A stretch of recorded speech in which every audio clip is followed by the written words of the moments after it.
Hello, my name is Kommireddy. I'm working as a senior manager at Micron Technologies.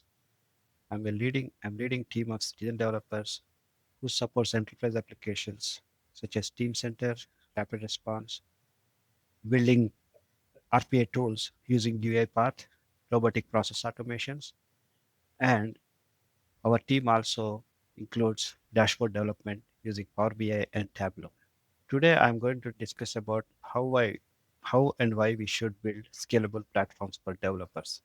In general, engineering teams spend around like 40% of their time on the infrastructure tasks, especially for deployments. And 60% of this time can be reduced using integrated development platform engineering tools. And IDPs also helps us to increase our delivery rate by 3 times. So typical key challenges in platform looks like they have disconnected tools with inefficiencies and lot of repetitive manual tasks. And we always need to upgrade our skill set because this requires special knowledge. And lack of standardization also causes quality issues and knowledge gaps. For any tool, we always have resistance to adapt, especially for new platforms and workflows. It's always difficult to scale the teams, especially when we have multi skilled teams. In addition to that, there are overbearing issues with respect to complexity of softwares, especially when we are using microservice architectures and multi-clouds deployments. So today, every company is using multiple clouds, including AWS, Edge, or any kind of leading cloud deployments. And complex dependency management, distributed system challenges. These are all related to all the complexity of softwares. In addition to that, developers has a lot of issues with respect to inconsistent workflows and a lot of infrastructure dependencies and standardization problems. All these things leading to cognitive overheads. So this in turn reduces the productivity and increases the time to market. So platform engineering, integrated platform engineering solves these problems, all the challenges by creating internal development platforms. We call it as IDPs. It always focuses on the developers. We want to give some time back to developers. So developers, we need to think about putting them in the driver's seat. Wherever it is possible, these IDPs helps us to automate manual tasks, which can reduce mundane tasks. And all these IDPs comes with clear APIs and interfaces. Okay, they also comes with a lot of services and workflows, pre-built services and workflows.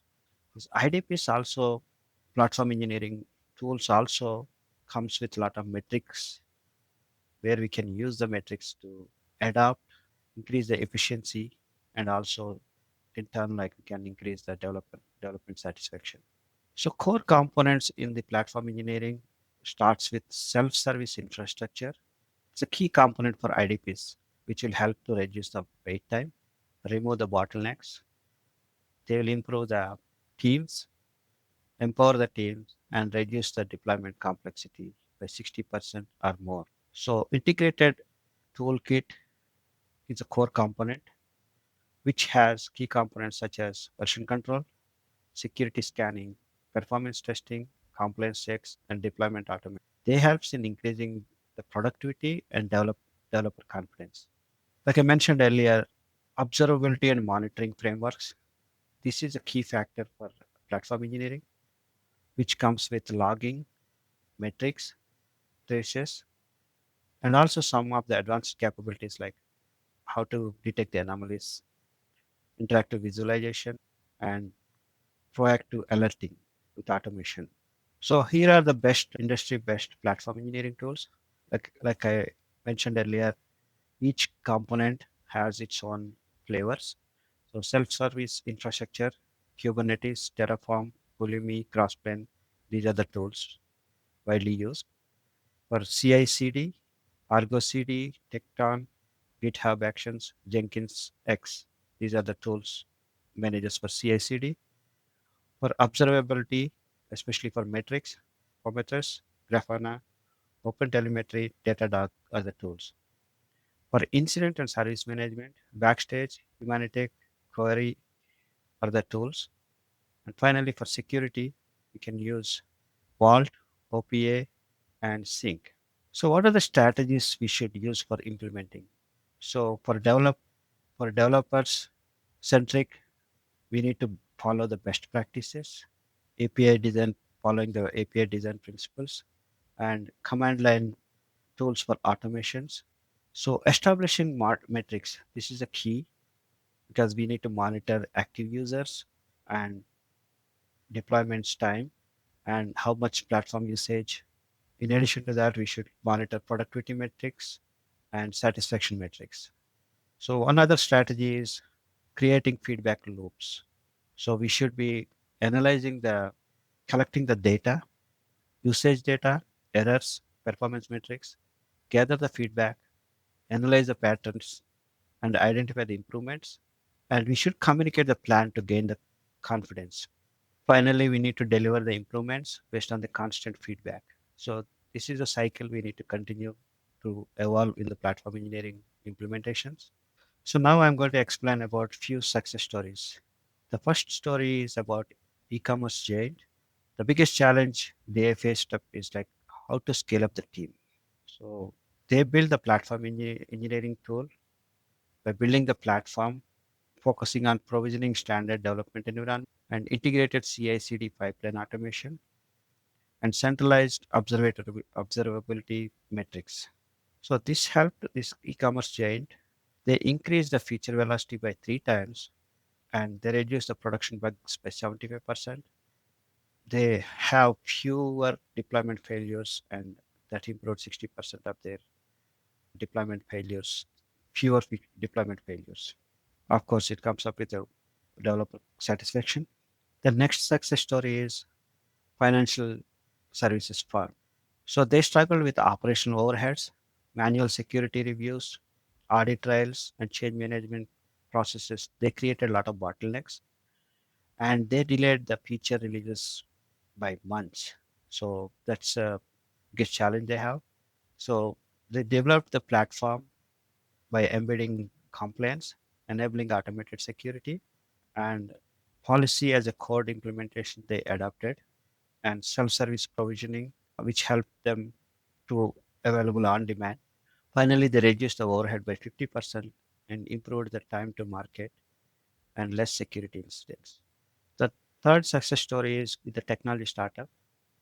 By enabling golden paths in the IDEs and by automating onboarding and technology flexibility, the startup company scaled from 10 to 100 users.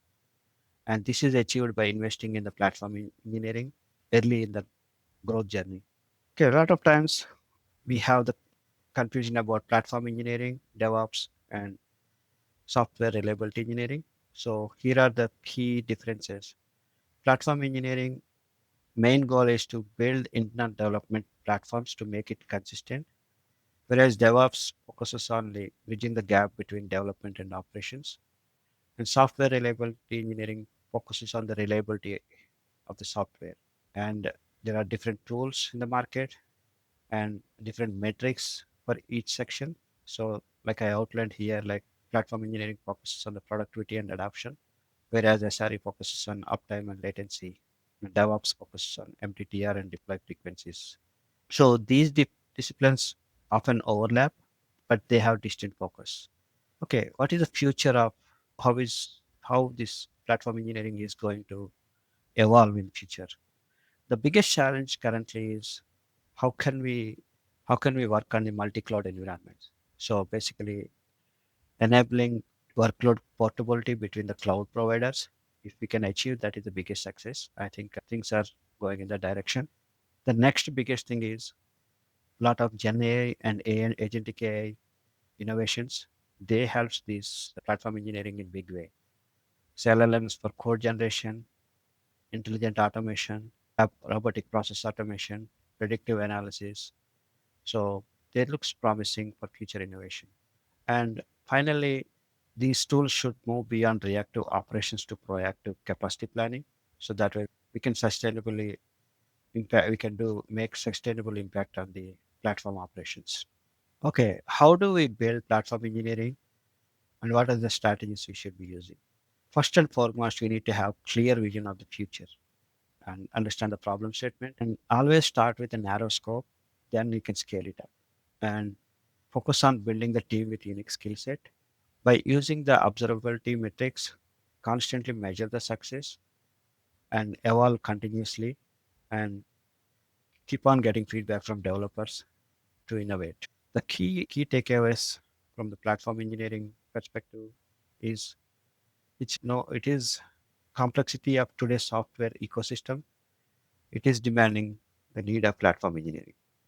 Successful platforms prioritize on the developer needs. They establish clear metrics for adoption and increase the productivity.